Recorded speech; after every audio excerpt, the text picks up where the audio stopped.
hoje aqui bastante felizes com esse momento em que estão tomando posse da Associação do Guarabira, momento este marcado pela democracia, onde os advogados nos escolheram e nós vamos de tudo fazer para corresponder às expectativas dos advogados e advogadas de Guarabira e da Vila Branca. Nós vamos trabalhar, temos como nosso principal agora método de trabalho inicial é a implantação da ESA, que é a Escola Superior da Advocacia. Vamos também trabalhar para trazer cursos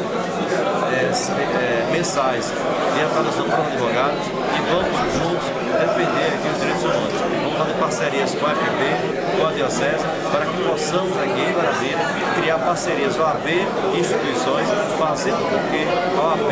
cresça, se tenha advogado, uma advocacia forte, para que as pessoas que mais precisam de justiça tenham um advogado, o seu guardião, tenham um advogado, aquela pessoa que vai pleitear seu direito, que vai fazer a justiça prevalecer. Então, eu quero agradecer a todos e dizer que a OAB estará à disposição de Guarabira, da região e das pessoas que precisam de justiça.